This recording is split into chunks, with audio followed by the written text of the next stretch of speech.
Good morning, কেমন আছো সবাই? আশা করছি সবাই ভীষণ ভালো আছো আর আমিও ভীষণ ভালো আছি। তো চলে এলাম আরও একটা নতুন ব্লগ নিয়ে। দেখো, চায়ের কাপ হাতে নিয়ে ব্লগটা শুরু করে দিয়েছি। তো এরকম হালকা হালকা শীতের আমেজে এরকম 1 কাপ গরম চা, সেটা যদি হয় দুধ চা, তো খেতে তো ভালোই লাগে। তো এই কাপটা আমাকে গিফট করেছে মা। মা আমাকে আর দিদিকে দুজনকে গিফট করেছে। তো কাপের গল্পটা বলি। তো আগে একটা কাপে চা খেতাম বাড়ি গেলে, সেটা হচ্ছে সাদা কাপ এবং তার মধ্যে দার্জিলিং লেখা ছিল। দার্জিলিং আমার খুব পছন্দের একটা জায়গা। বাবার হাত থেকে পড়ে একদিন ভেঙে গিয়েছিল। বাবাকে বলছিলাম, তুমি কেন ভেঙে দিলে, আমার খুব শখের এই কাপটা। তো তখন তো মা বলেছিল, ঠিক আছে কান্নাকাটি করিস না, আমি তোকে কাপ এনে দেবো। তো আমার সাদা আর কালো রঙটা ভীষণ পছন্দ বলে মা ওটা ভেবেই এই কাপটা আমাকে এনে দিয়েছে। দিদির যেহেতু কালো রঙ পছন্দই না, তো ও বললে আমার একদম ভালো লাগেনি, কিন্তু আমার তো ভীষণ ভালো লেগেছে। বরাবরই এরকম বড় বড় কাপে আমার চা খেতে ভীষণ ভালো লাগে। চা আমার খুব পছন্দের একটা জিনিস, এবং সেটা যদি হয় একটু বেশি তাহলে তো আরোই ভালো লাগে।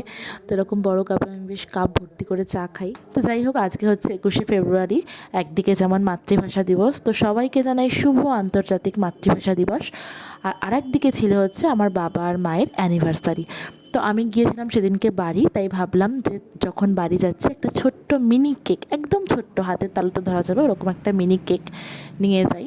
ওরা দুজনেই তো কাজে বিজি থাকে প্রত্যেক দিন।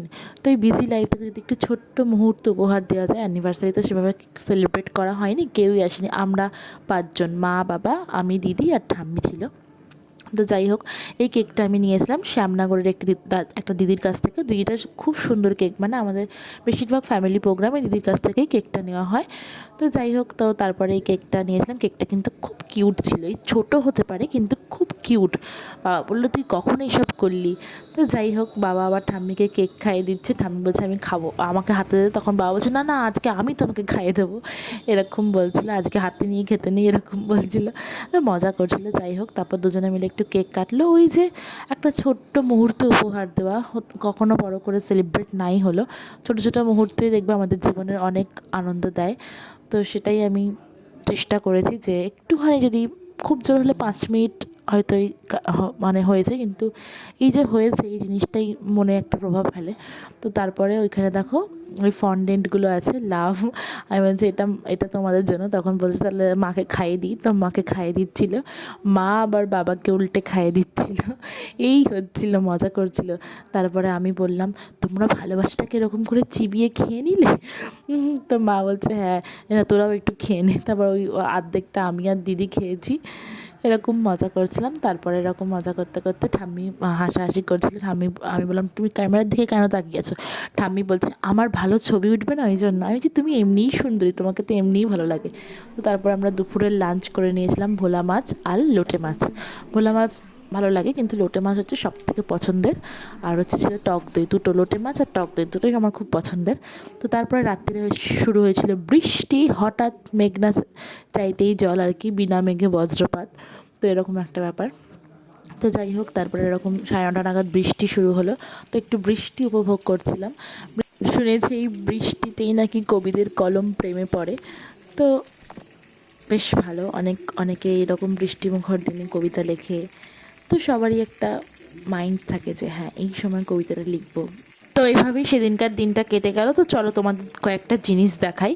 তো এই ব্যাগটা হচ্ছে আমি কিনেছিলাম হচ্ছে ট্রেনে আসার সময়। তো এই ব্যাগটা আমার খুব পছন্দ, আমার এরকম টোট ব্যাগগুলো ভীষণ ভালো লাগে। তো ব্যাগটা নিয়েছে হচ্ছে 100 টাকা। তো আমার ভীষণ পছন্দ হয়েছে। তো তোমাদের কেমন লাগলো জানিও। তো আমার এরকম ব্যাগ ভীষণ ভালো লাগে, বিশেষ করে আর্টিস্টিক কিছু ছোঁয়া থাকলে তো আরোই ভালো লাগে। আর এই যে দুটো বোতল, এটা হচ্ছে আমাদের গিফট করেছে হচ্ছে ছর্দি ভাই আমাদের 2 বোনকে। আমার ছর্দি ভাই মানে হচ্ছে আমার পিসির ছোটো মেয়ে। তো ও আমাদের জন্য এই দুটো বোতল পাঠিয়েছিল কাকার হাত দিয়ে। তো পিঙ্কটা হচ্ছে আমার আর রেডটা হচ্ছে দিদির। তো আমি নিয়ে ঝামেলা করছিলাম যে পিঙ্কটা আমি নেবো। তো তার দিদি বলছে, এরকম ঝামেলা করার কিছু নেই, দুটোই পারলে তুই নিয়ে নে, এরকম লেগে বলছিল। না না, পিঙ্কটা আবার, রেডটা তোর। থ্যাংক ইউ সর্দি ভাই। এগুলো হচ্ছে পুরোটাই কাঁচের বোতল। তো এগুলো জামা পরানো আছে। আমার বোতলের জামা হচ্ছে পিঙ্ক, দিদির বোতলের জামা হচ্ছে রেড। তো এগুলো কোনো দিন ইউজ করবো কিনা জানি না, হয়তো শোকেসেই তুলে রাখতে হবে। কিন্তু জিনিসগুলো খুব সুন্দর, খুব কিউট, আমার খুব পছন্দ হয়েছে। তো তারপর এখানে দেখো বাবা মার অ্যানিভার্সারির গিফট। এটা হচ্ছে বাবা মার অ্যানিভার্সারি গিফট, সেদিনকে দেওয়া হয়নি। আমি একদম লাস্ট মোমেন্টে একটা দাদাকে বানাতে দিয়েছিলাম। তো সে দাদা বলেছিল যে একদিনে এরকম ডেলিভারি দেওয়া সম্ভব নয়। আমি বলেছিলাম ঠিক আছে, তুমি পরেই দিও, কিন্তু আমাকে দিও। তো তারপরে তো এই জিনিসটা আমি হাতে পেয়েছি হচ্ছে 23 তারিখ। 22 তারিখে আমি বিকেলবেলা মামা বাড়ি চলে এসেছি, তো 23 তারিখে এই গিফটটা আমি হাতে পেয়েছি। এটা বাবা মাও এখনও পায়নি হাতে, বাবা মা জানেই না।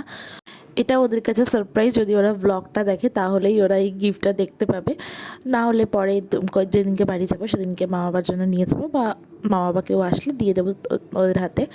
তারপরে দেখো এখানে আমার বোন হচ্ছে চা খাচ্ছে সকালবেলা, ও দুধ খায় না, হচ্ছে চা খায় সকালবেলা। তো যাই হোক, তো ওকে বলছিলাম যে ও এটা বানিয়েছে, তাই দেখাচ্ছে যে দিদি দেখ। তো এটা হচ্ছে মাটির প্লেটের পিছনে সরস্বতী ছবি এঁকেছে। তো আমি বললাম সরস্বতী ঠাকুরের ছবি কবে আঁকলি? বললো এই তো পুজোর আগের দিনও এঁকেছে।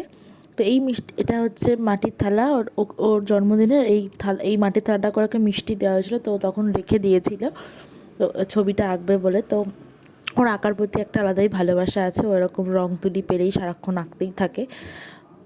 হয়তো জিনিসটা খুব ভালো ফিনিশিং হয়নি, কিন্তু ও যে চেষ্টা করেছে এটাই অনেক। তো আরও ভালো হবে আগামী দিনে। তো ব্লগটা এখানেই শেষ করছি। তোমাদের আমার ব্লগ কেমন লাগে একটু কমেন্ট করে জানিও। আর পিকুস ওয়ার্ল্ডকে যারা এখনও সাবস্ক্রাইব করেনি করে দাও, আর নোটিফিকেশান বেলটা অন করে রেখো, যাতে তোমাদের কাছে নোটিফিকেশান সবার আগে পৌঁছায়। তো দেখা হবে আরও একটা নতুন ব্লগে। তো চলো টাটা, ততক্ষণ সবাই ভালো থেকো, সুস্থ থেকো।